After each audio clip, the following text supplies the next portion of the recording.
This is the Optolong L Extreme filter. It lets through HA and O3. This is the Optolong L Synergy filter, and it lets through S2 and O3.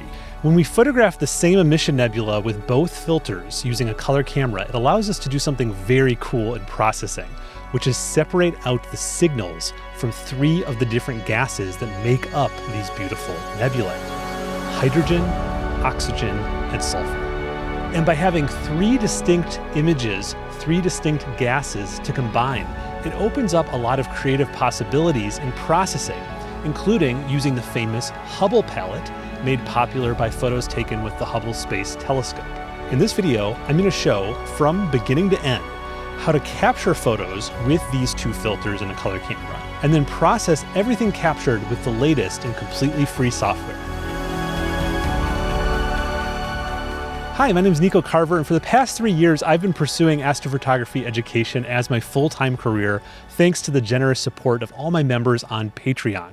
I do monthly bonus videos on Patreon, and there are a bunch of other perks for members. So if you're interested in joining, the link is patreon.com/nebulaphotos, and I'll say more about that at the end of the video. Narrowband imaging is a very popular technique for amateur astrophotographers, and for good reason. It allows us to capture emission nebulae with amazing contrast due to the narrow band passes of these filters, meaning the filters let through the light we want from the emission nebulae, but block most of the other light sources coming from things like light pollution and moonlight. So in addition to being great filters for capturing emission nebulae, including supernova remnants, H2 regions, and planetary nebulae, these filters also function as the most effective type of light pollution blocking filters, even more effective than what are advertised as light pollution filters.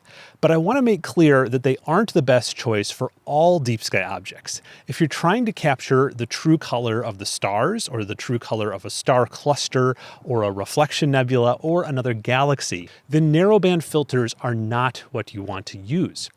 They really only excel at isolating the signal from emission nebulae. And typically, we capture the emission nebulae that are in our own Milky Way galaxy. Scattered throughout our galaxy, there's lots of these nebulae. But we can also capture emission nebulae in other galaxies. And capturing these extragalactic nebulae is especially popular with the galaxies in our local group, like M31 Andromeda, M33 Triangulum, and the Magellanic Clouds, which are in the southern hemisphere. These 4 galaxies in our local group are some of the largest in the night sky in terms of apparent diameter because they're the closest to us in the universe.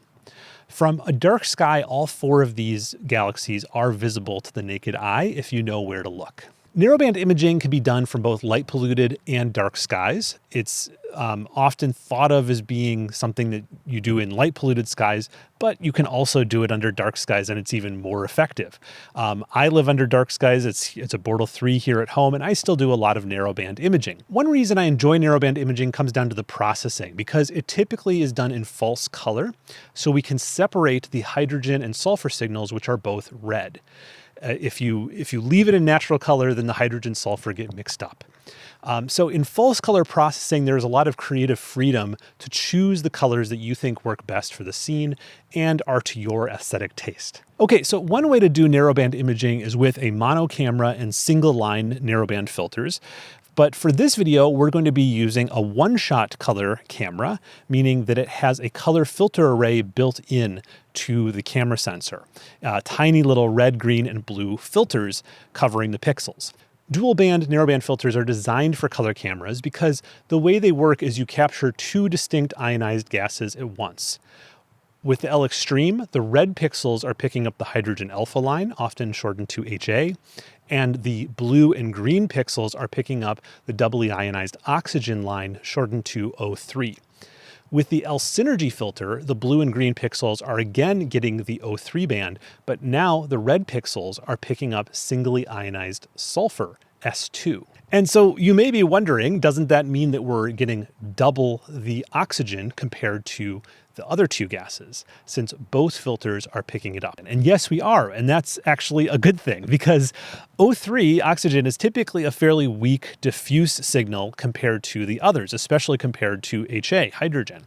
And it's also more impacted by light pollution and moonlight compared to HA and S2, which are in the deep reds. And the reason for that is just light pollution and moonlight don't shine as bright in the deep red part of the spectrum compared to the green part. So it's really smart, actually, that we're getting double the O3 because it's probably going to be a weaker signal impacted by more light sources that we don't want. Another thing with the imaging strategy related to signal strength is that with almost any emission nebula, HA is by far the strongest signal because hydrogen is the most abundant element. So another strategy to use is to get more data with the L synergy filter compared to the L extreme filter, since the S2 is going to be a weaker signal than the HA.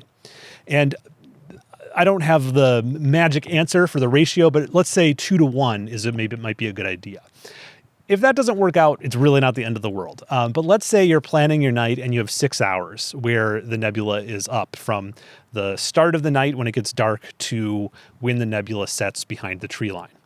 With 6 hours, I would suggest about 4 hours go to the L synergy filter and 2 hours to the L extreme filter, rather than 3 and 3. So that's what I mean by a 2 to 1 ratio. All right, so let's get into now what you need. Optolong sells this as a filter set called the Optolong L2 Dual Combo. And there are other sets like this on the market, but I've only tried this one personally. And at the time of recording, this filter set of 2 filters sells for $569 US. If you already have an HA03 dual band filter, you can add just the L synergy filter separately for $309 to make your own set. Currently, I believe the L synergy is only available as a 2-inch format filter. 2-inch filters work up to full frame as long as you get it pretty close to the sensor and you don't mind just a tiny bit of vignetting. And it, of course, works for all sensor sizes smaller than full frame quite well. Okay, so you need the 2 filters and you need a one-shot color camera.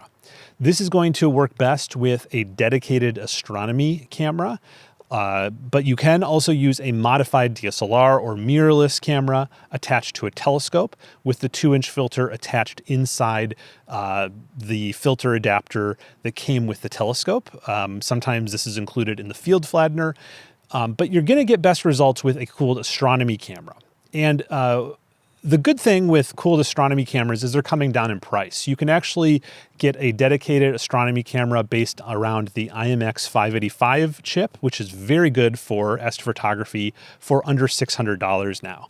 When I got started, there was no cooled astronomy camera at that price. Okay, and then you need a lens or telescope, some kind of optics. And if you're using a DSLR, the only way to use 2-inch filters is with a telescope, using one of these filter adapters that's built into the telescope, because there's no room to use a 2-inch filter with a lens. If you want to use astrofilters with a DSLR and lens, you need to find clip-in filters. If you're using a dedicated astronomy camera, like I will be tonight, I would suggest putting the filter in an electronic filter wheel or a manual filter drawer, which goes between the telescope or lens and the camera. And if this is all new to you and you're new to filters, I would get the manual filter drawer because it's going to be more affordable than an electronic wheel. And it's what most people use with color cameras. It only takes 1 filter at a time, so you do have to manually swap out the filters, but other than that, it doesn't have any particular downside compared to an electronic filter wheel, just that you have to be out there to switch the filters. Typically, these filter drawers are designed by the camera manufacturers to replace one of the spacers that you would typically use that came with the camera. So in the case of this ZWO camera here, I can swap out a 21mm spacer that I would typically use, and the filter drawer takes that place of that spacer. So you still leave in the 16.5mm spacer, and that gets you to the 55mm backspacing that is common with many telescope field flatteners. It's pretty straightforward, and then finally you just need a mount, and probably you're going to want to use auto guiding with that mount. It may not be strictly necessary, but I would recommend auto guiding so that we can get longer accurate exposures, especially if you're using a telescope that has, more than, let's say, 200mm focal length. Okay, so in terms of what I'm using specifically, I am using a ZWO ASI 2600 MC Air. and then an M54 filter drawer, the ZWO 16.5mm spacer, then the NACO 60GT with a 0.65x reducer, and I'm using all of this on an ML Astro SAL 33 harmonic drive mount. The mount connects to the camera with a USB cable, and then the camera in this case has an ASI Air and guiding system built in, and that makes the whole setup pretty streamlined. I'll have reviews forthcoming for this refractor and this mount because I've been using both for a while now to get to know them, and I think I'm ready to release reviews pretty soon. They're both working very well, and they're good choices for this kind of setup, what I want to do. The reason I went with the NACO refractor with reducer is it brings this telescope down to 234mm focal length at f3.9, which is really great for capturing large, dim emission nebulae scenes. And the scene that is best positioned like that for my yard right now is a collection of nebulae in the constellation Auriga. And these nebulae are known as the Flaming Star Nebula, the Tadpoles, the Spider, and the Fly. So all very evocative names. And with such a large field of view, we can capture all of them in one frame. So I'm starting the night with the L Extreme filter installed, and under the camera settings in the ASI Air app, I'm adding the filter name under the customize file name settings so I can keep things clear once we get the data onto the computer. And then we can just use the search here to go to the target.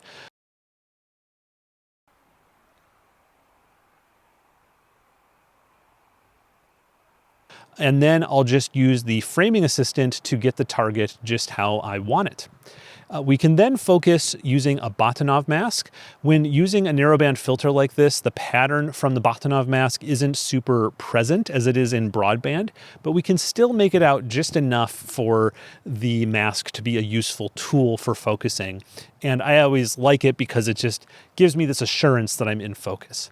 If you do have an electronic focuser attached to your telescope, you can of course run an autofocus curve, and that should work just fine. You might need to use slightly longer sub-exposures when doing the autofocusing, when using a narrowband filter. And you do want the narrowband filter in when autofocusing because the actual thickness of the filter might slightly change your focus. Okay, now we'll just calibrate the guider. And since I'm using the 2600 MC Air, the guide chip is actually in the main camera, so it's behind the filter. But I found that as long as I set the gain on the guide camera fairly high, it works just fine. So in this case, I have the guide camera gain at 350. Okay, I'm gonna do 25 lights at 4 minutes each, which is 240 seconds. And we'll just do a simple auto run here and let it go. Here's what a single 4-minute light looks like, and you can see the hydrogen signal, which is red, dominates the scene. And if we zoom in, there is plenty of noise in a single 4-minute picture, but that should clean up quite nicely once we stack 25 sub-exposures. I can tap detect here to see the size of the stars, which is 1.98 on average. So that's going to be my baseline. And now as the sequence goes, I'll just watch it and see if that number climbs up. And if it does, we'll need to refocus. Okay, so I finished the 25 exposures. I never had to refocus. The telescope held focus, and I'm sure it helped that I let the telescope cool down for several hours before starting. Before I take out this filter, I want to take some flat frames. So to do that, we're just going to use the arrow keys here in preview mode to point the telescope straight up. We'll put on an even light source on top. A cheap LED tracing panel in this case works fine. And we can just take a preview shot at 1 second long to see how we're doing. And this is a normal looking flat with this filter, by the way. I think a lot of people see this flat and they think that something is wrong with the filter or their camera, but this is just how flats look with a filter like this. And in my experience, they will calibrate the lights just fine. Once you have an average value of around 25 to 30,000 down here, you can just use that exposure value. The ASI Air also has an auto flat exposure mode. I've tried it and it does work, but I'm just used to finding the flat exposure time myself and entering it manually. And we'll do 20 flats. Now we're ready to swap filters, so I'll just park the mount and then take out the magnetic filter holder here and unscrew the L Extreme filter and screw in the L Synergy filter. And then whenever you change a filter manually, since you're not using an electronic filter wheel, you have to remember to go back to the camera settings and customize the file name to change the custom file name here. I'm just going to put in Synergy to reflect the filter change. And so then it'll make a lot more sense when we get all the data onto the computer.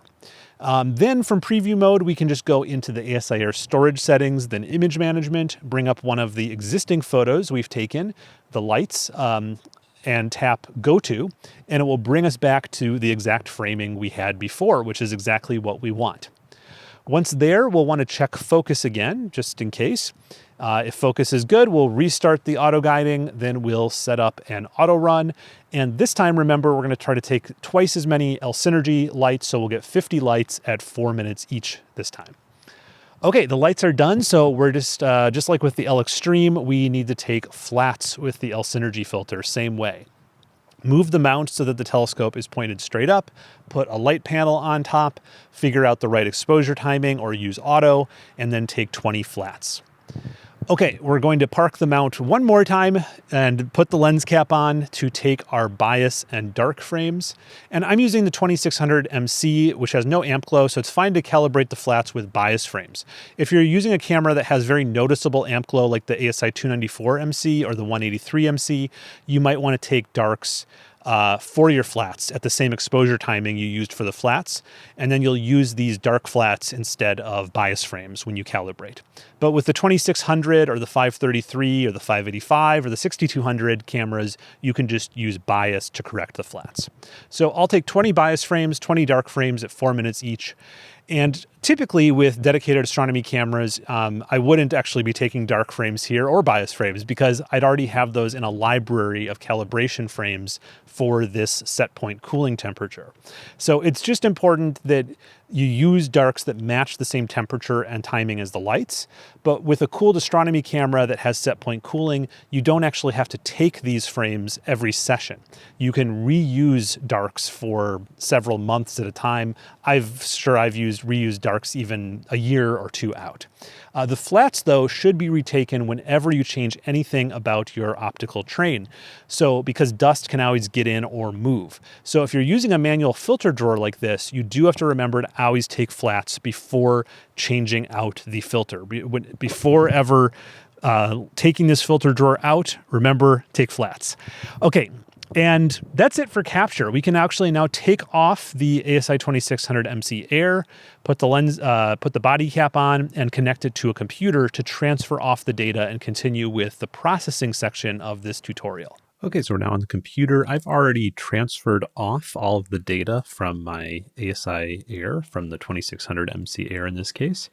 And the way I organize this is I just made a top-level folder here called Auriga, because it was a collection of nebulae in the constellation Auriga.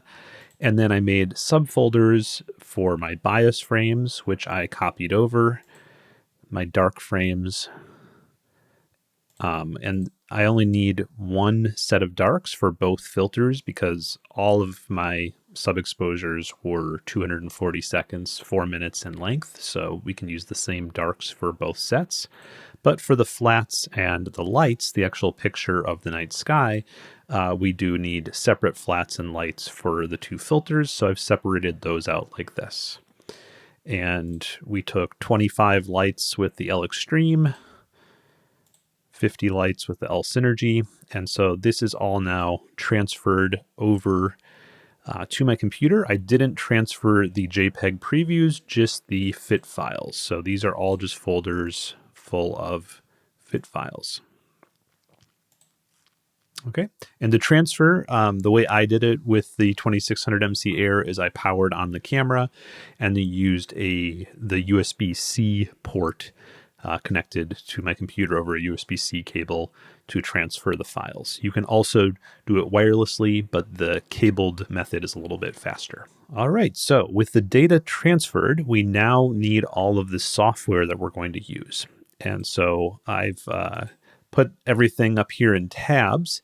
The most important one is Siril, S-I-R-I-L, Siril.org. This is the main software package that we're going to be using, and then we're going to be using a bunch of plugins within it, add-ons that you can add right within the program mostly. And this is a completely free donation-supported piece of software that's growing very rapidly, that's a lot of people are now using. And it's available cross-platform. So if you're on Linux, Windows, or Mac OS, you can find your version here. And I would recommend, for following along with this tutorial, getting the latest version, 1.4.2. In addition to Siril, there's a couple other things you'll have to download to follow with my tutorial. The first one is called Sirilic, or Sirilic. And Sirilic is available on their GitLab. So I'll put this link in the video description, and you just go here to this latest release and download the source code, which is going to be a zipped file. So just click on that, and then you can see here on my desktop is the zipped file. Okay, so I've downloaded that, and then here is Graxpert. And Graxpert I've talked about in past tutorials, and I think I've used it standalone. This time I'm going to show you that you can use it right within Siril, but you do need to download Graxpert standalone and download the AI models first before using it in Siril. So if you haven't done this before, go ahead and just download Graxpert from graxpert.com for your system.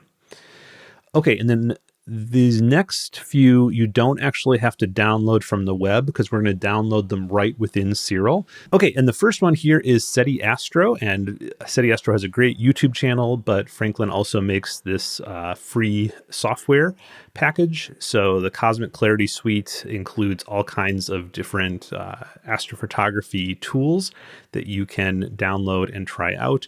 This is now available, most of it is available through Siril now, and also PixInsight. But there's also a standalone version. But we're going to go through Siril to get this. I just wanted to show you that. And then this also is something pretty new. This is Syqon. And I think this also has, there's a Nova Studio. So I assume that's the standalone version, but we're going to be using the free versions of this through Siril. There are also paid AI models that I think are better, but we're going to be using the free ones. And then since we're going to be using a lot of third-party scripts, I just saw this on the Deep Space Astro YouTube channel. And so this is a script launcher. So we'll try that out as well. That should just make it a little bit easier just to quickly go through the same workflow for each of our filter responses. But again, we'll add this right through Siril. This one, if you don't have it, you will have to download. This is Affinity. It's basically a Photoshop clone. It's now owned by Canva, but they have made it available for free as long as you sign up for a Canva account. Now, if you don't trust this and their business model, an alternative is the GNU image manipulation program. I'll probably try to show a little bit with this. I know I've done past tutorials on narrowband with the GNU image manipulation program, but I'll just quickly show how to do the same thing that we're doing in Affinity with GNU image manipulation program at the very end of the video. But for the main part, I'm going to be talking about Affinity at the end. Okay, so that is all the software. Now, before we open Siril, we have to do one thing with this downloaded zip file that we got from the Sirilic GitLab. So I'm just going to unzip this. Okay, and on unzipping it, you can see it made this folder here called Sirilic. And then inside there, there's a README and another folder called Sirilic. And what I'm going to do is I'm just going to make a new window here. I'm going to go to my documents, and I already have this folder in my documents called Siril_scripts. If you don't have that already, you can just make this folder and then drag this Sirilic folder, not the top level one, but just this one right here, into there. so that's all you have to do for now. Now we can go ahead and open up Siril, which you have already installed, and we'll start setting up all of our scripts to have them ready to go when we go through this whole process. So go up here to the scripts folder, click on Git Scripts. Okay. And then right here, where it says Scripts Storage Directories, you may already have this one, users, your user directory, documents, Siril scripts, but just go ahead and I'll just delete this for a second and just add another one. So just take this whole thing and I'm going to copy and paste it and add /Sirilic. And then it will find that Sirilic script that we just added. And that's it. That's how you install third-party scripts that aren't already included down here. So we've now added Sirilic. Now let's go ahead and add some of these other ones that we're going to be using. There's a bunch of Verilux scripts here. I haven't had time to really play around with those enough to incorporate them, so I'm going to skip over all of those.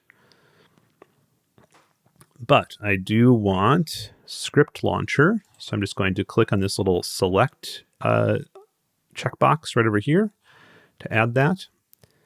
Keep scrolling down, and I want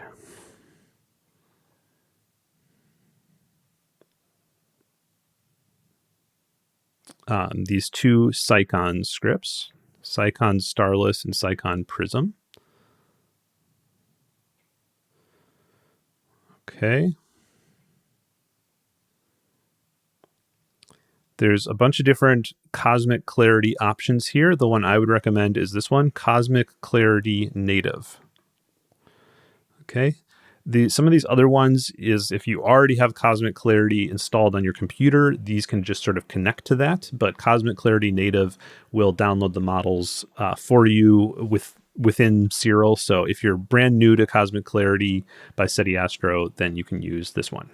Okay. If you didn't want to use Graxpert, this is a new background removal tool that I think is pretty good, Auto BGE. But I like Graxpert, so we're going to go ahead and add that for this tutorial. Okay, I'm not using these in this tutorial, but Nastronomy has some great pre-processing scripts, both for smart telescopes and one-shot color. Okay.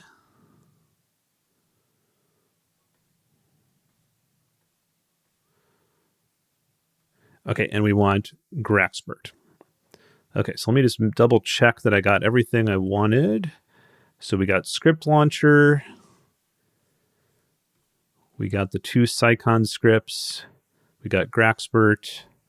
And we got Cosmic Clarity Native. Okay, and then just remember to go ahead and click down here, Apply, so that it adds all of those to your scripts here. So then just to double check that they were added, we can go to Scripts, Python Scripts, and then here's Sirilic. You want to make sure that you can see this expert.py right there. Here's processing. We can see Cosmic Clarity Native. We can see Graxpert, and we can see the Syqon scripts. And then under utility, we can see the script launcher. Okay, so that is everything all set up and ready to go with Siril. So now we can actually proceed with the main tutorial here. So to start in Siril, we're going to go ahead and set our working directory. So to set that, if you look up here in the upper left, there's this blue button that has a home icon on it. Go ahead and click that. And then just find where your data is. So for me, it's on my desktop and then in a folder called OIII. And so I would just want to set the top level folder to my working directory. So you can just click Open. And then you can see up here at the top of the interface, it has your working directory right there, right under the Siril 1.4.2. It then tells you what your current working directory is. Now, if you are working on an external device, let me just quickly show you how you would find that. So on Mac, at least, you would have to go to Other Locations, then double-click Computer, then double-click Volumes. And if you had an external SSD attached to your computer, you could find it right here.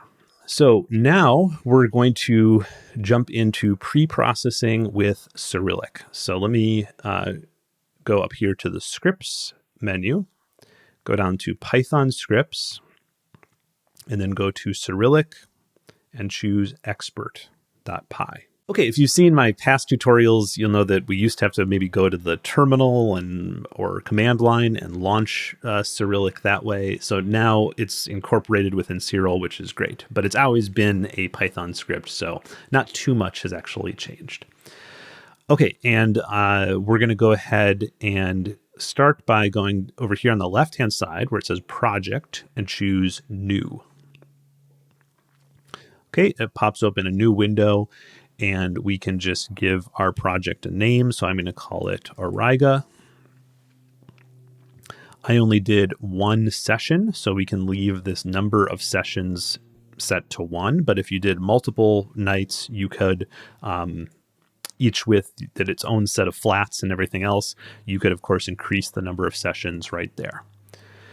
Okay, and then we shot with a color camera, so we're going to go down here to the color layers, and we're going to choose HA03 and S203. Okay, and then, and we can turn off this mono L because we didn't shoot that. Okay, so this is all we have to do in this new project window, so then go ahead and just click OK. All right, and then you can see right here, it has now 2 layers, our HA03 layer and our S203 layer. And they both say over here under status, uninitialized. And that means we haven't added any data to these layers yet. So we'll go ahead and click on the first one here and click Add Images. And it pops open this image picker window. And so we'll start here with the top where it says Images. This is our lights, and we'll click Add.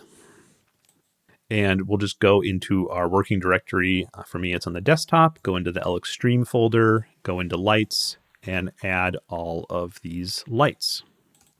Okay, so it's 25 lights here.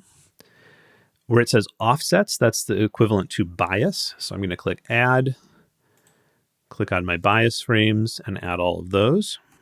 I'll add my darks, and I'll add my LXtreme flats. Okay, so we've added all of our data. We're not using dark flats in this case. Again, you would use those if you have a sensor that has a lot of amp glow, like the 294. And then we'll go ahead and click OK. And you can see now the status of this HA03 layer has changed from uninitialized to telling us we have 25 lights, 20 bias, 20 darks, and 20 flats. Okay, there's one other thing I want to do here while I'm thinking of it with this layer, which is click on this layer here, the top layer, and click Configure. And this is a little processing configuration window. And for the most part, the defaults are great here. But we do want to go here to the Flats tab and just make sure that Biases Subtract is turned on. Because if you don't turn this on, then your biases don't do anything. So we are calibrating our flats with our bias frames. We're calibrating our lights with our dark frames. And so you just have to make sure that is turned on there. And then you can click OK. And then if you click on this little View button next to Configure, you can make sure that this is all set up correctly. And so what this is telling me is that it's going to do a mean average of all of my bias frames to make a biases master. And then it's going to subtract the bias information from the flats, from each flat frame before stacking them, before averaging the flats to make a flat master. And then over here, the darks, it's just going to average the darks, make a dark master, subtract that from the lights, divide the flats master from the lights, and then average all of the lights to make our final results. Okay, so this all looks good. I'm going to click OK. And then we'll just repeat the exact same process for the other layer, for the S203. So click on that down here, click Add Images, and we'll just go through and add all of the images just like we did before. Okay, and this all looks good. I'll click OK. And then I think that the configuration carries over, but just to make sure, I'm going to click on Configure again and just make sure under the Flats tab, yes, Biases Subtract is turned on. And I could just check the view, and that looks good. We have everything set up here. So now we're ready to, what I would recommend is, just in case anything goes wrong with this, since we've done the work of setting up the project, we'll save the project in the config folder. That looks good. Okay. So I've saved the project. That's just in case anything, for any reason, I need to come back to this. If anything errors out or the program crashes or something. If that happens and you've saved the project, then you can just go back in here and click Load to open the project. Okay, the next step is we're going to go ahead and click this. This is very important. You have to click Copy Images in Working Directory. Now, if you're worried about disk space, please keep in mind, it says Copy Images in Work Directory there, but if you actually hover over it, it says Copy or Link Images in Work Directory. So if you look here under the Global Preferences, Use Symbolic Links is turned on by default. So that actually saves on disk space because it doesn't actually have to copy everything into the correct folders. It just makes links to the original data. Now, if you are having certain issues, you might have to turn this off, but in my case, this all works fine. So I'm going to leave that on and then just click on this button right here, Copy Images in Work Directory. And you can see over here, it finished. It says Copy Finished. And so that's all done. Now I want to click Build to build the script. Okay, and it tells me where that script is. So let me just make sure that it's there. So it's on my desktop, Ariga folder, script, and there it is. And if you want to look at this, we could open it up with just a text edit app on Mac, or it would be the Notepad app on Windows. And this just shows you what the script looks like. It's not too complicated, but it just explains how the script works. And you could actually edit the script. So if there's some reason you needed to make some changes and you understood how this works, you could edit the script directly and just resave it before running it. Okay, but we're going to trust that. So we've built the script. Now we can go ahead and click Run. And here it goes. And if you did everything correctly, it will just start running the script and you won't see any red errors here. It will just be going and have all this information flashing by quite quickly. But it's doing a bunch of different things. You know, it's creating master calibration frames. It's using those calibration frames to calibrate all of your light frames. It's registering the light frames together. You might see occasional little red error lines, like, for instance, if there was any bad frames in there that it had to reject, it might give you a little error. This seems to be working pretty well, so we'll just let it go through all of this and check back in when it's done. Okay, it looks like it finished, and you can see down here it says final register, 0 failed, 4 registered. So that's good. It says that the total time elapsed was about 3 minutes. This will depend on the speed of your computer and storage. I'm using a MacBook Pro, I think an M3, and I was storing the data directly on the internal SSD of the computer, which is going to be fastest, but I've done some tests and it's only slightly slower if you work off an external SSD. What you don't want to do with Siril is work off a spinning disk drive, because that will really, really slow it down. Okay, so now that that is done, I can go ahead and close out of Sirilic just by closing out this window. And you can see down here it says it ended the process. And it popped up the last finished picture that it was working on, which is the O3 response from the L-Synergy filter. So we can just take a look at that real quick just by going down here to the visualization mode and changing it from linear to auto stretch. And so you can see what I like about this script is it does all of the stacking and everything else and calibration, but then it also separates out the O3 and other response, the S2 and the HA.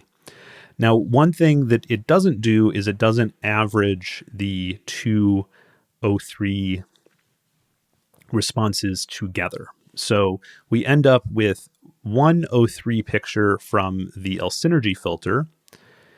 And if we look here in our OIII folder, another final O3 response from the extreme filter. And you'll see here that I did not have it do any gradient removal sub by sub. So this one had quite a bit more of a gradient than the other one. So what I'm going to suggest we do, starting out here with the processing after the pre-processing, is run a gradient extraction on both of these O3 files, and then average the two together to create just one O3 response. Okay, so let's run some gradient extraction. I'm going to do this with Graxpert. And if you haven't opened up Graxpert yet, you will have to first open up the standalone program, which looks like this, and go over here to Advanced and choose one of the AI models, go through with a single picture, and once you start going through these steps, it will download the AI model to your computer. So you have to do that first. But then you can go here to Python scripts and processing and Graxpert AI, and it will find Graxpert on your computer, including whatever AI models you've downloaded, and you can just run it right here within Siril, which is pretty handy. And you can see it's very fast. It just did it, and it completely removed that gradient. So then I'll just go ahead and save that. And then I'll open back up the S2 one, the final S2 O3 response. And this one has less of a gradient, but it's still there. So I'll just run Graxpert AI on that as well. Okay, now we're done with that. We can close it and we can save this response. Okay, so now we can go ahead and combine the two O3 versions, the one from each filter. So I'm going to do that combination with Pixel Math, which is under the image processing menu, and then it's at the very bottom of the image processing menu, Pixel Math. And to use this, we first have to add the images to this process. So we'll click on this little plus button up here in the upper right to add images. And these are in my OIII folder. So we want the final O3 response and from both the L-Synergy and from the L-Extreme. Okay, so it's added those two images there. I'm just going to change the variable names to image 1 and image 2. Okay, so I've just double-clicked there where it says variable and changed the names. And then I can just average them with a very simple average by doing image 1 plus image 2 in parentheses divided by 2. Okay, and then just click apply. Okay, and then it just puts the Pixel Math result right here in your main window. So you can just go ahead and close out of that. And now we have our O3 result right here. So I'm going to go ahead and save as. So I'm going to go up here to this little down arrow next to the save button. And I'm just going to put this in the main folder. So I'm going to call this OIII. And we'll save it as a fit file for now. And you can just leave it as 32-bit floating point.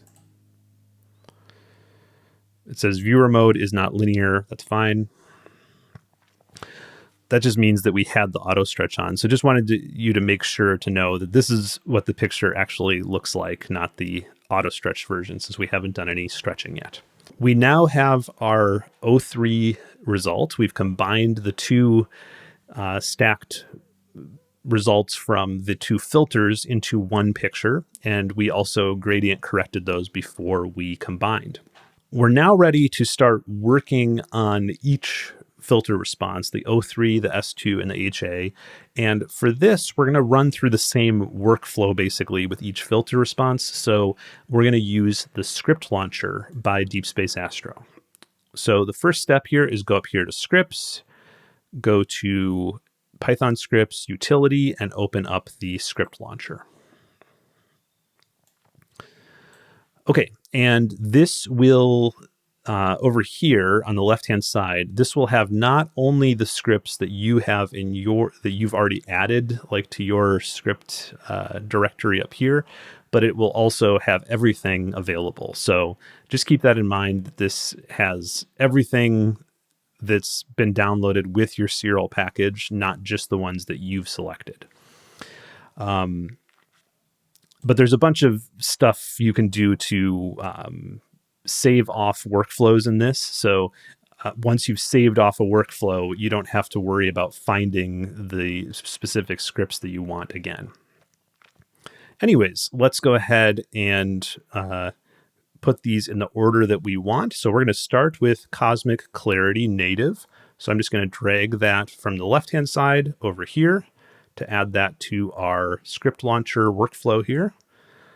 And then I want, actually, let's start with Graxpert, because the HA and the S2 haven't been a gradient corrected yet. So let's put that first, then Cosmic Clarity Native, then Syqon Starless,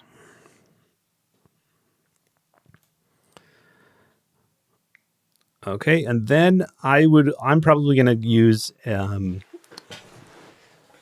GHS, Generalized Hyperbolic Stretch, which is built into Siril, so it's not a script.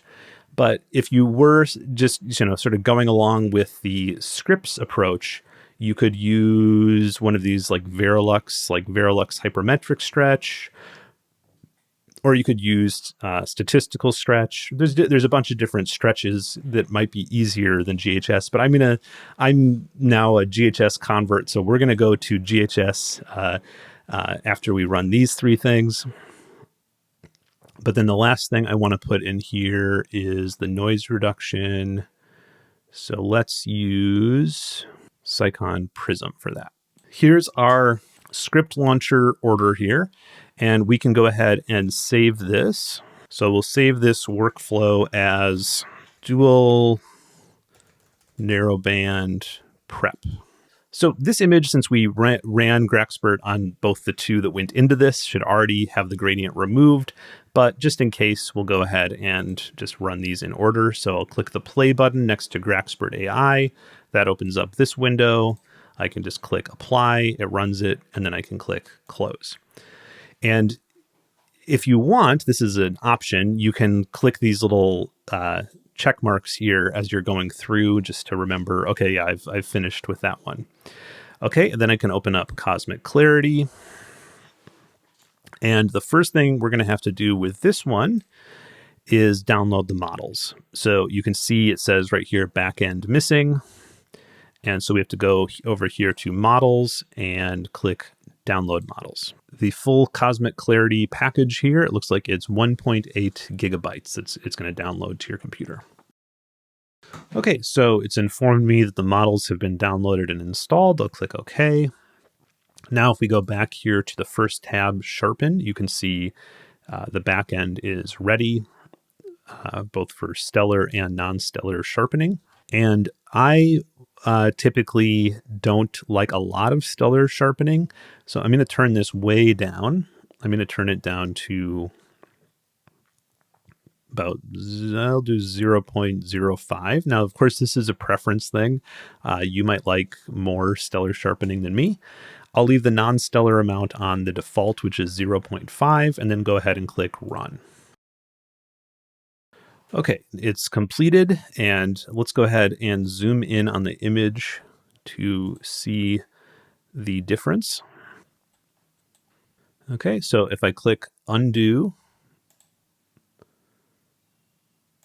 and Redo, you can see there is a subtle difference. A lot of times I'll point out to people that this is just one of the 3 filters, and it's also just in this very raw state. So a lot of times these small things that we're doing here they all add up.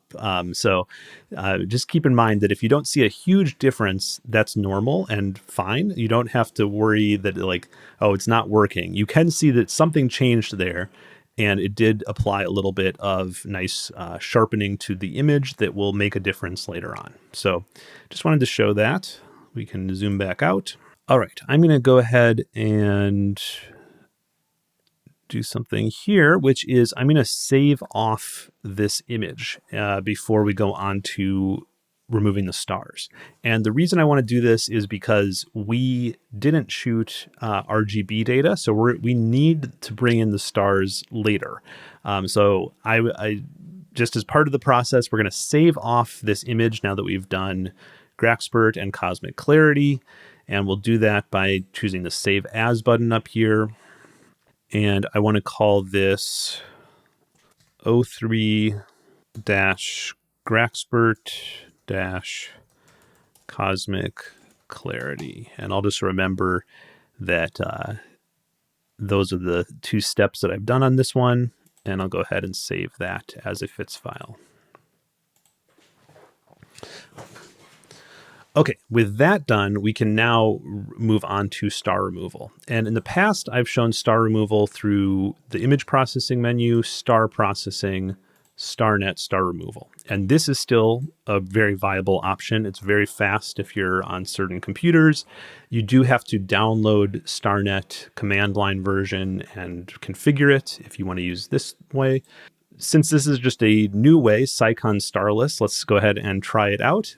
It might be easier for some people to get it configured.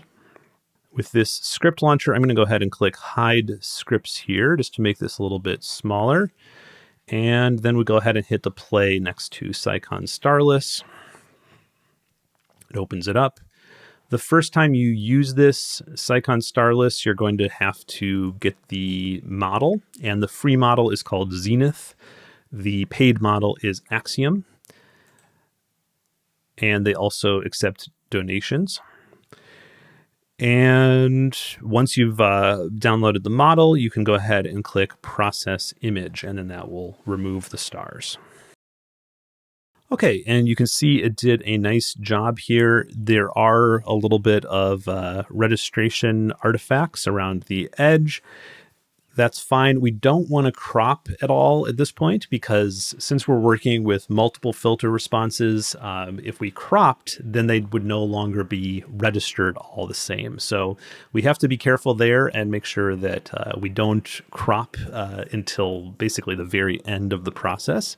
But this all looks pretty good. If I zoom in, you can see there's like a little bit of halo-y residue around some of those bright stars that were there before. I can undo just to show you. See those really bright stars?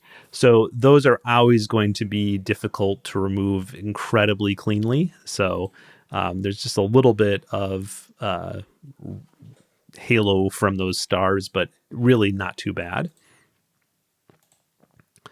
And it did a nice job of bringing out a lot of this OIII response. That's done. We can go ahead and hit the little check mark here just to remember we've done Syqon Starless. Now, I'm not going to do Syqon Prism, which is the noise reduction now. I'm going to do it after we've stretched. That's just my preference. I found that for me, these kinds of AI-based noise reduction things, I like doing them after I stretch the data. Okay, so, and what I mean by stretch is this is just the auto stretch response, right? If we go back here, we can see there's linear, nothing there. So we still need to stretch the data. To do that, I'm going to use GHS. Now there's a bunch of other stretching scripts now available for Siril. So if you prefer a different one, that's fine. I just like GHS. So to use GHS, we're first going to just make a little preview box anywhere in just the dark part of the image. So I'm just going to make one right there away from any OIII signal. Then we'll go to image processing, stretches, generalized hyperbolic stretch. And we'll use this little preview box that we defined as our symmetry point. So we'll just click the little eyedropper. It pulls in the average value for that, for all the pixels within that box, which in this case is 0.0008. We can now turn off the auto stretch. So I'll just go back to linear. I'm going to change the local stretch intensity to 12 and bring up the stretch factor.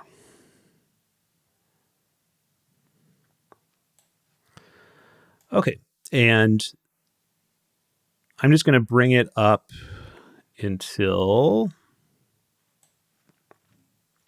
this little right edge of my histogram mountain is just about hitting that second line right there, and apply it. And then I'm going to change the type of stretch from generalized hyperbolic to linear and move my black point until this left edge of the histogram is right up against the left side of the graph. And basically that should make the sky very dark. And apply it. And close. And that's the whole stretch that I'm going to do at this point. And you might be wondering, well, aren't you leaving some of the fainter data on the table here? Isn't it too low? And the answer is probably not. Once we actually combine all of this data together, you really want to start with something like this. Not overly stretched, nothing anywhere close to being white, and you want the background to be quite dark like this. Okay, so this is a good stretch for the OIII. You just want yours to look like this, basically, however you do your own stretch here. And then I can run our last script, Syqon Prism, which is going to be our noise reduction. All right, here it is. The free model is Prism Mini. The paid model is Prism Deep. And with the free model, I'm going to take the modulation, which is how much denoising is applied, down from 100% down to 50%. Of course, this is also user preference. I just usually find I don't like full-on noise reduction. It can start to get a little plasticky.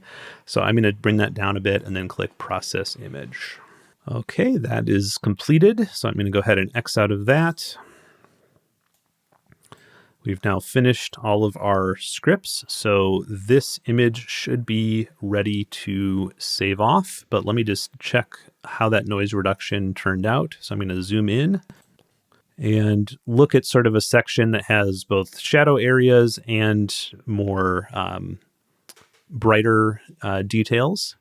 And I'll go ahead and undo the noise reduction and then redo it. And this is probably hard to see in the video, but there is a bunch of like sort of grainy black spots and noise in the shadows areas here. And that did definitely reduce that quite a bit while leaving the sort of the high signal areas and the tadpoles basically as they were. I'll just check one other area here. Yes, and it is sort of eliminating the high frequency noise without hitting any, I think, of the detail. So that's exactly what we want. It looks good. We can now close out of our script launcher. And the final step here with the O3 is we're just going to save this. So we'll do save as, and I'm going to call this O3 Starless Final. And this time, instead of saving it as a fit file, I'm going to save it as a TIFF file. Now, if you have a workflow where you're staying in Siril the entire time, you can always just keep saving it as fits, but I'm going to end up in Affinity or the GNU image manipulation program. So for those, I think it's better to save as TIFF. So we'll go down here to where it says supported image files and change it from fits to TIFF. So now our file name reads O3-starless-final, and I'll click save. And I'm going to change the sample format to 16-bit. After you've stretched an image, it's not important to stay in 32-bit. 16 bits is plenty of information after the stretch. So we'll change it to 16-bit just to make sure that it will work with any program we're going to move to. And we want compression set to none, and then click save. Okay, and now we did all that for the O3. Now we're going to repeat that exact same process for the HA and the S2. It should go faster because we now know what we're doing. So each time it'll just become more familiar. But now we'll just go ahead and click open and go into our OIII folder here and find final S2. And make sure that you're choosing final blah, blah, blah underscore S2. You can see that it also created these ones where it already combined the HA and S2 as a color image, but we want the mono images. So that's just going to be the S2 result. Okay, if we turn on the auto stretch, it looks like this. And now we can just bring back open our script launcher under utility, and we'll load our dual narrowband prep. We'll hide the scripts, and there we go. Now we're ready to just run through all of this again, starting with Graxpert, and then I've done that. Now we'll do Cosmic Clarity. And part of the reason it's faster this time is it's really just sort of clicking. We've already decided on, the settings, and those settings will remain the same. So when you bring back up these scripts, it will remember the last settings you used. So it's all very quick now. It's just waiting for each process to complete.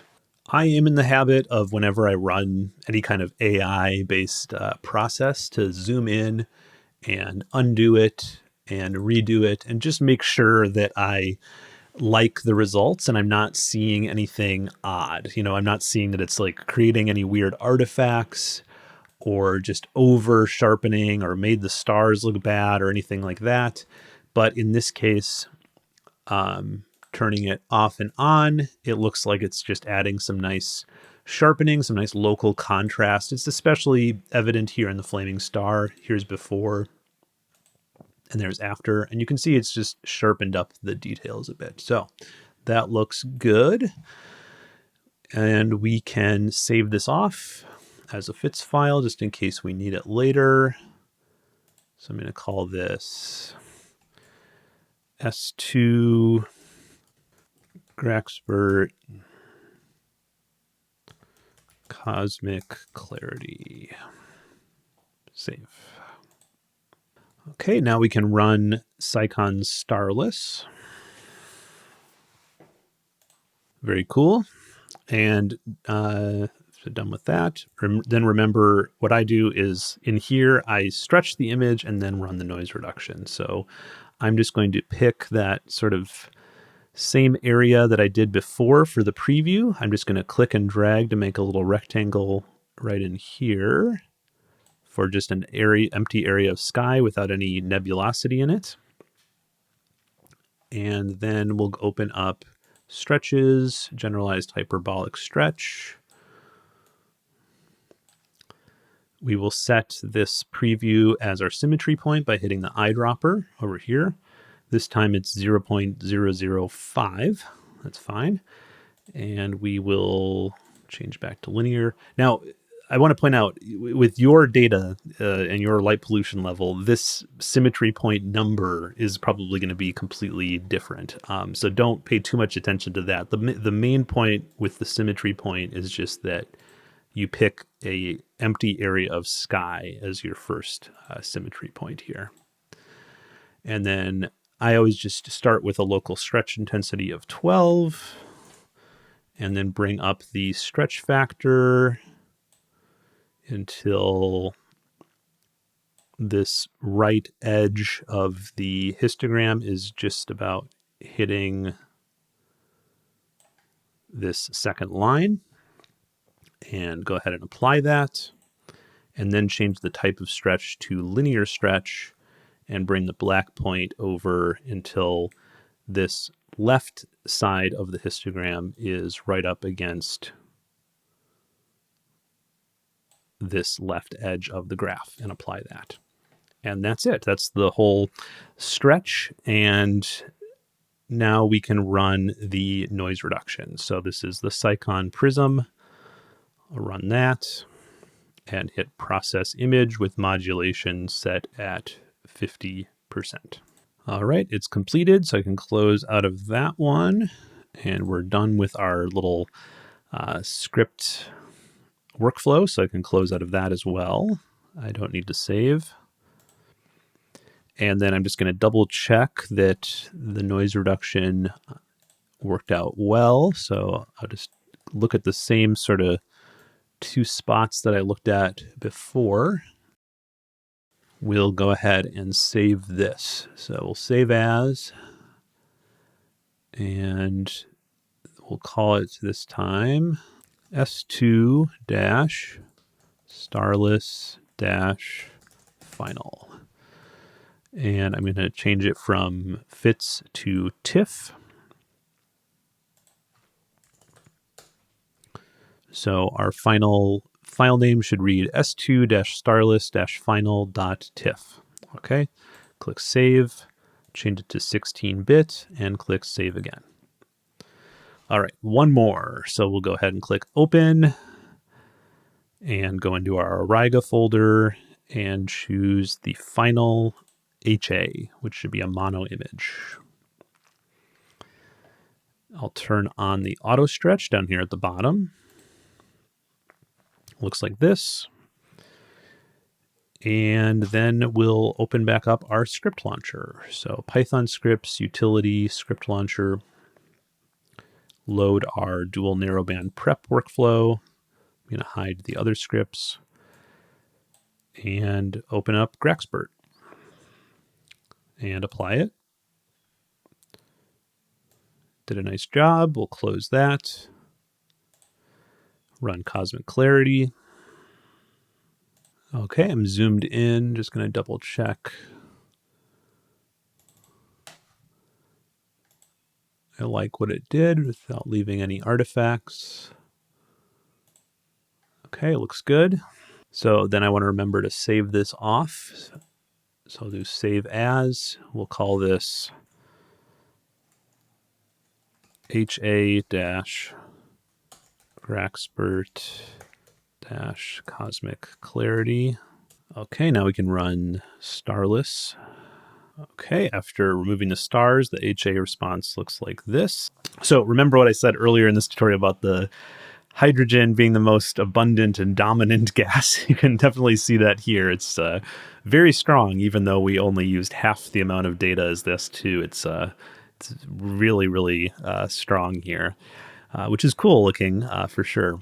But it can definitely overpower unless you control how much each filter response gets stretched. Okay, so we've finished the Starless. Now I'm going to go ahead and do the stretching of this one. So we'll make a little preview box here in an empty area of sky.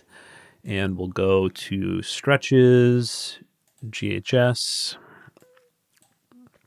First thing is always to hit the eyedropper after you've defined a preview. Then we'll change the local stretch intensity to 12. Bring up the stretch factor. Oh, I'm going to change this to linear. There we go. bring up the stretch factor until this little right hand edge here is just hitting that second line.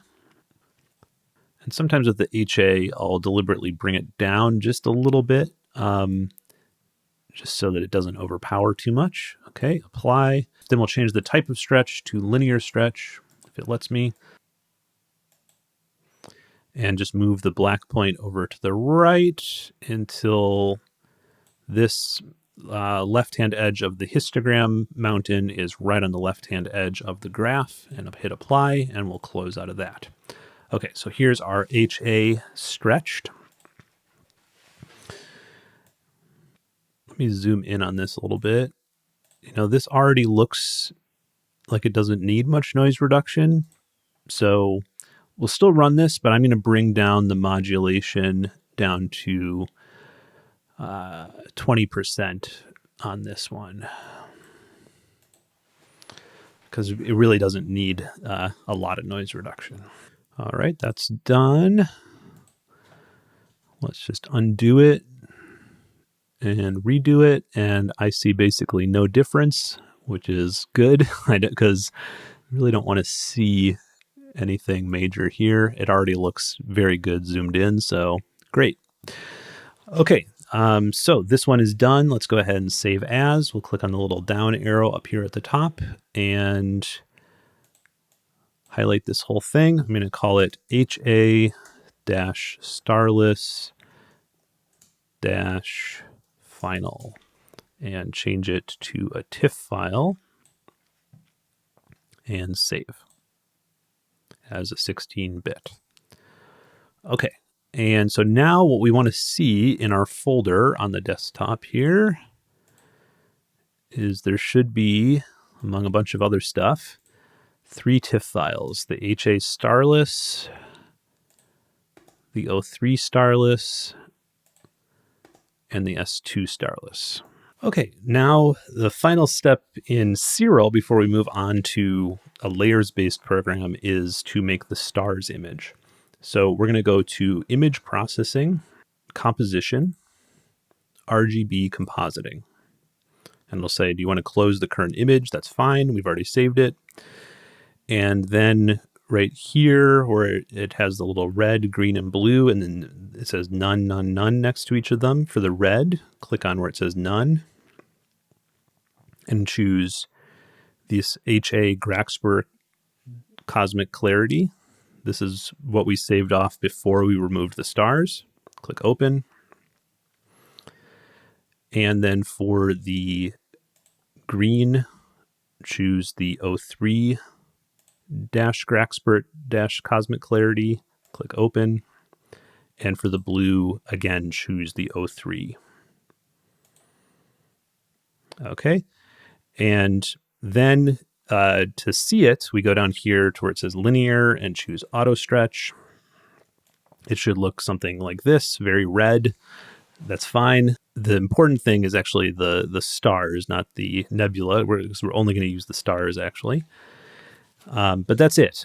We've now loaded these 3 into a composition, and we can close out of this. And you can see now it has this open as an unsaved compositing result.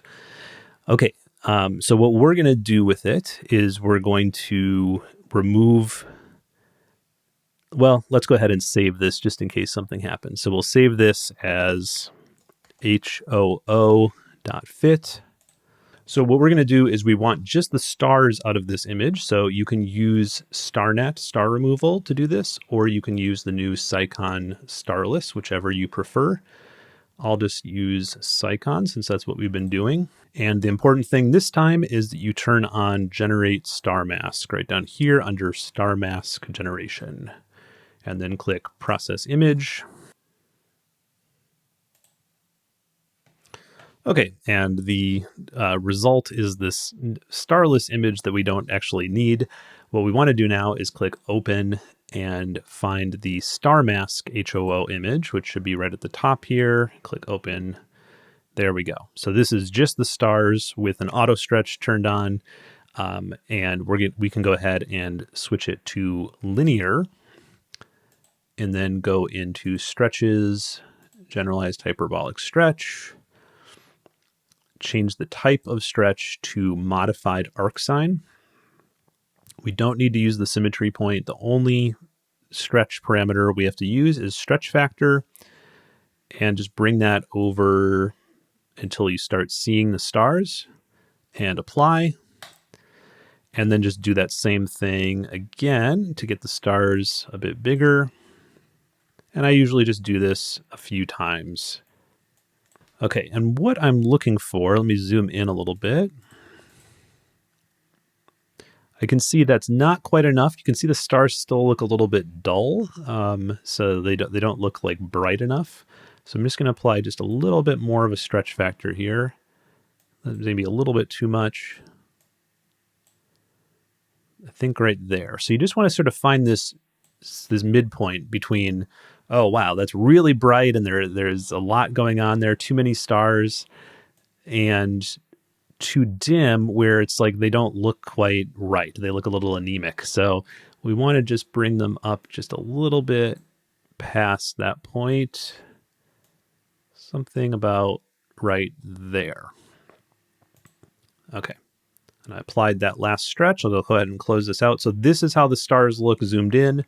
If I zoom back out, they look like this. And so this is just something you learn by feel, I guess, is what you want your just stars only image stretch to look like. But this is about how I want it for a narrowband image. So that looks good. I'll go ahead and save that, save as, and call it stars, and change the image format to TIFF.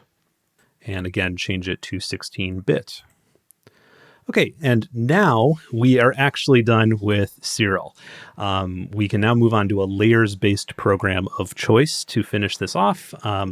The two free ones that I recommend are Affinity or the GNU image manipulation program. Photoshop is the classic. So if you're a Photoshop user, all of this will also make sense. But since this is a free software workflow, I'm going to stick with the free ones. So let me quit out of Siril and open up Affinity. Okay, here's Affinity. I want to be working in the Pixel workspace. So I'm just going to click on Pixel up here at the top, and then I'll do File, Open, and find my folder here. And let's start with the S2 Starless. Open that. Okay, and then the next thing we want to do is when you bring in a black and white image, this is true of any of the layers-based programs, it sets the whole document to a black and white document. So we actually want to be working in color. So we have to go up here to Document, Setup, Document Setup, and change the color format from gray 16 bits to RGB 16 bits. And the color profile of sRGB is fine. Click OK. So all we've done now is just informed Affinity that we want to be working with color. Okay, and then I'm going to go ahead and rename this layer S2, so I remember which one this is. And now we can go ahead and place some of the other layers. So I'm going to do File, Place, and I'll place the HA. It says, would you like to link your images to reduce the document size? No, I don't want to do that. Okay, here's our HA layer. I'm just going to place that so that it's perfectly centered on top of the S2. And if you don't see all these snapping guides, make sure that you have snapping turned on up here in Affinity. It's this little magnet icon. Okay, so the HA is now placed. I'll just rename that just simply HA. And now we'll place the O3. So we'll do File, Place. Okay, then just click anywhere. You'll see the O3 layer and just again line that one up on top. And we can rename this O3. Okay, then we have these three layers. For the top two layers, you're going to change their blend mode from normal to screen. And after doing so, you should see something like this, where this is a mono representation blending all three of our gases. But now we're going to colorize each of these layers. And the standard SHO colorization is to apply red to S2, green to HA, and blue to O3. So let's start there, and we can always change it later. So to colorize, the way I do it, and this is, I think, the most flexible way to do it, is click on your S2 layer to start. Click on the little adjustments icon, which is this circle that's half white and half black, and choose recolor. And the default recolor is red, a hue of 0 with 100% saturation. So that's good. I'm going to go ahead and X out of that.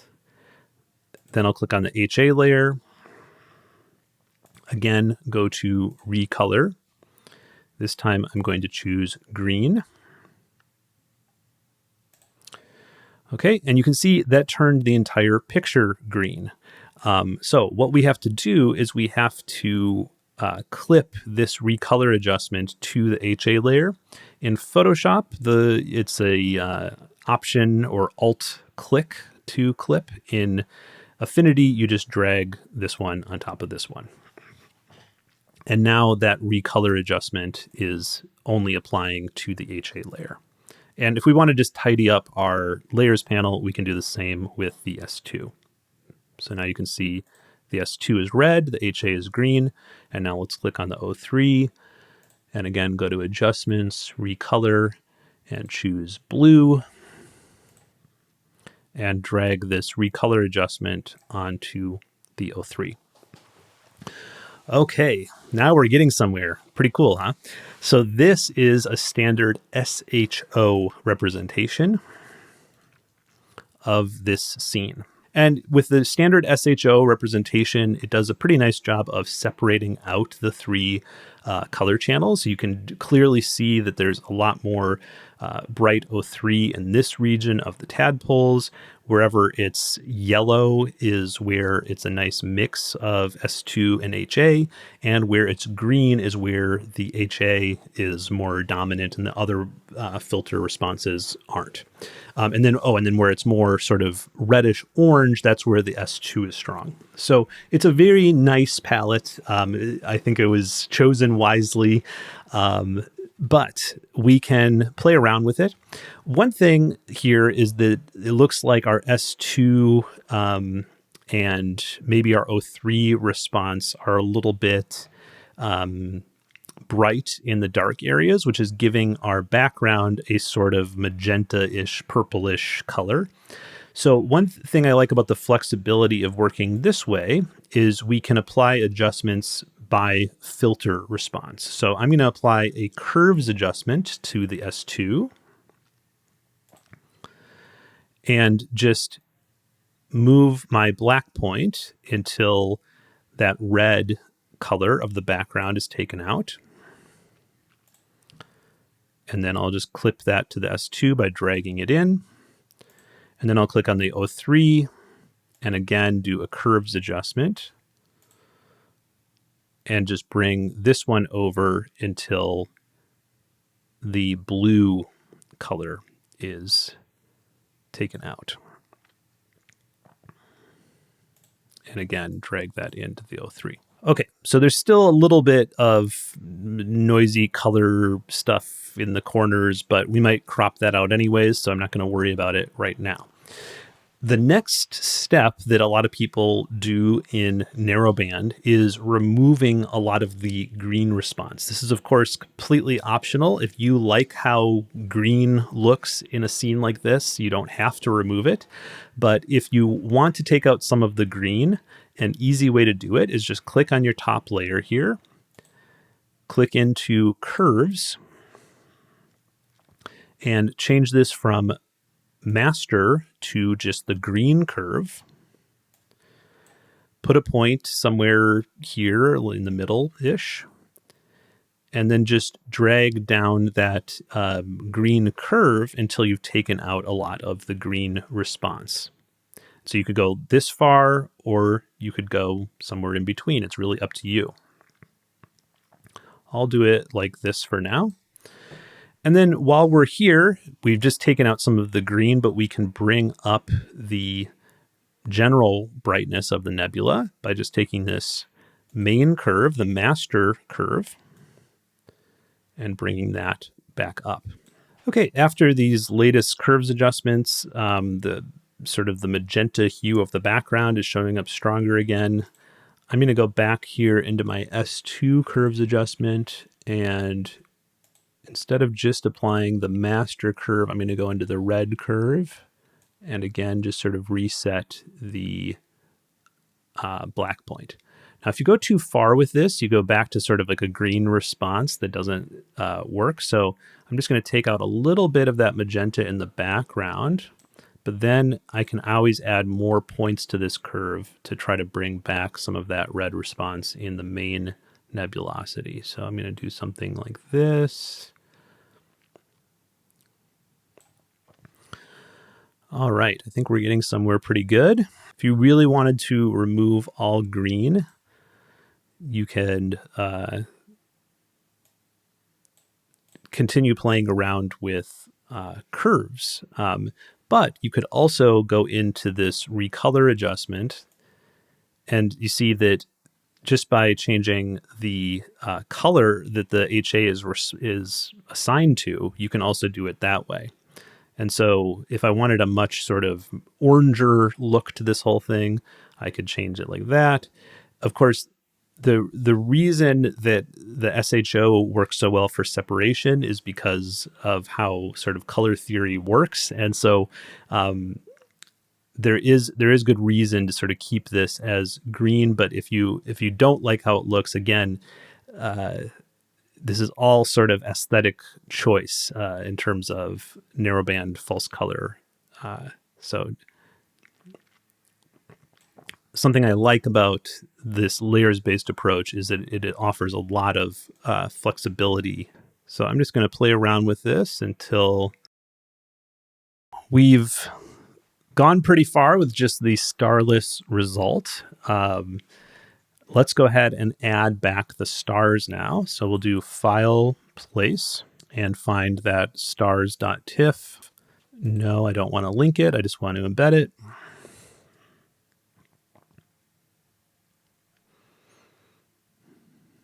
If you link it, then you have to be very careful not to move any files around because then the link gets broken. So I think it's just safer to embed usually with this kind of thing.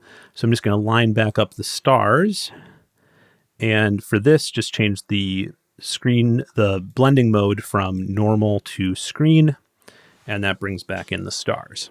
Okay, so now I think we just need some color adjustments and we'll be almost set. So I don't want to apply these color adjustments to the stars. I'm just going to apply them. I want to apply them to everything below. So I'm going to click on this curves adjustment below the stars. Click into adjustments. And let's do color balance. Okay, let's start in the shadows. And we'll take out a little bit of red. Okay, so I'm going to start in the shadows and basically just do this by eye. So I'm going to just play around with these sliders until I get to a result I like. Okay, and I think it's very clear for me that like as soon as I moved that yellow-blue slider that this image was too blue. So moving this into the yellow in the shadows is looking a lot better. I think now I just want to crop because there's all this sort of registration artifacts and noisy color stuff around the edge, and there's not any real nebulosity out here anyways. So we're now finally ready to crop. So let's go ahead and bring up our cropping tool here. I'm going to start with just the original ratio. Constrain it to the original ratio, see if that works. And I think I mostly want to crop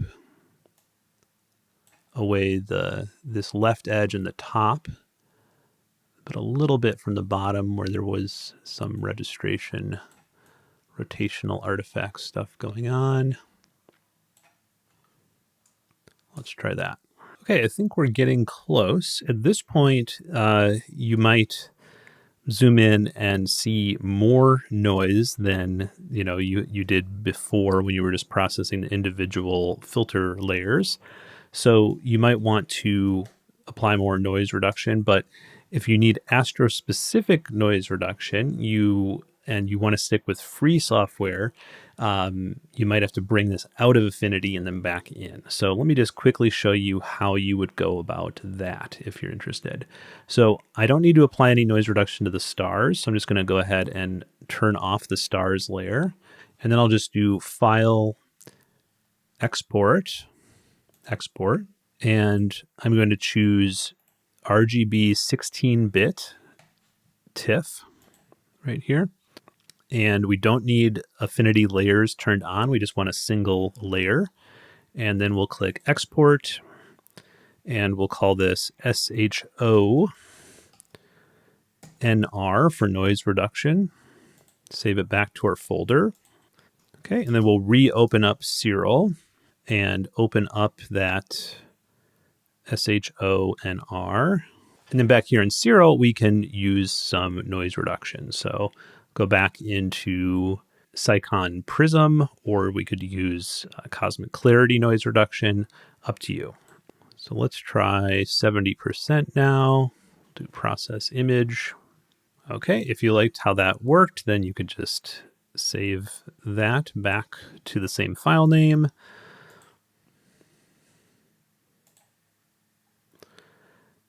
And then back here in Affinity, we can just click right below the stars layer and just bring that in. So File, Place, and drop that in, just lining it up. Okay, so here's the final noise reduced Starless. Now let's just turn back on the stars with a little toggle visibility. And yeah, I'm pretty happy with this. So this is from left to right, the Flaming Star Nebula here. This is the tadpoles. This is the spider, and that's the fly.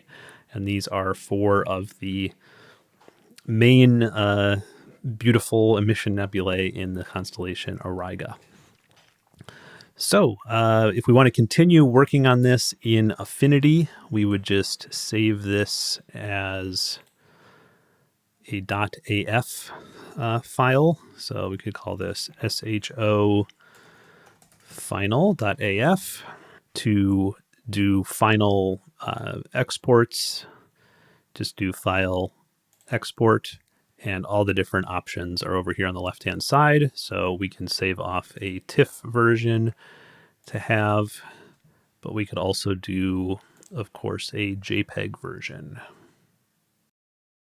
That is putting it all together in Affinity. Let's quickly look at the GNU image manipulation program. I've shown this before, but I just want to quickly, in this tutorial, show how you would do the colorization in this program.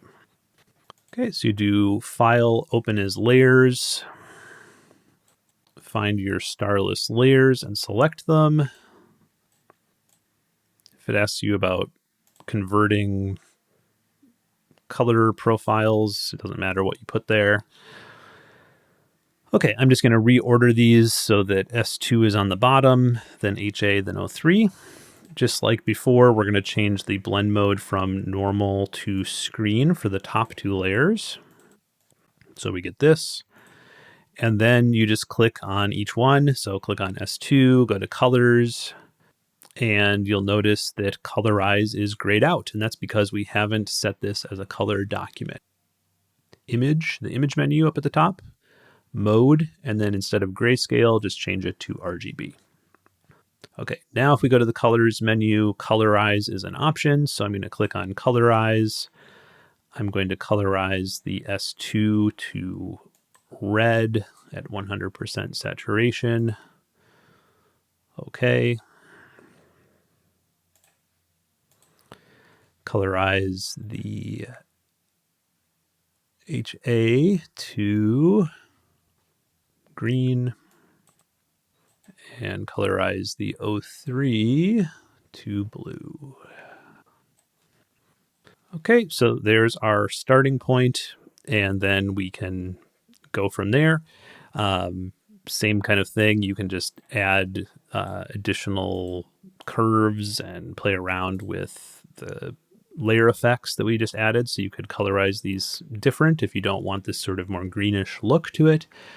And then to add the stars, just do File, Open as Layers, put in the stars, and change the blend mode to screen. So yeah, you can just keep playing around with colors adjustments and curves adjustments on the separate layers, or you can always go to layer, new from visible, and apply things just to a combined version as well. But other than that, the GNU image manipulation program works very similar to Affinity, which also works very similar to Photoshop. So however you sort of want to finish this tutorial, it's going to work just fine. That is the GNU image manipulation program. Hopefully this whole workflow was helpful to you out there, and you're now seeing the names of everyone who supports this channel on patreon.com/Nebula Photos. Patreon members get a bunch of exclusive benefits, like a monthly bonus video. And of course, with the monthly bonus videos, you're also getting a growing backlog of past bonus videos, which is up to 14 bonus videos at this point. Everyone also gets one-on-one messaging support with me, additional channels on my Discord server, the monthly imaging challenge, a monthly Zoom call with the entire Patreon community. And if you are going to NEAF, the Northeast Astronomy Forum, very soon, we're also doing an in-person Nebula Photos Patreon meetup on Saturday, April 11th. And that happens every year at NEAF. This is the 4th annual. So all of this starts at just $1 per month. I think it'd be well worth checking out if you appreciate what I'm offering on this YouTube channel. And as always, this has been Nico Carver. Clear skies.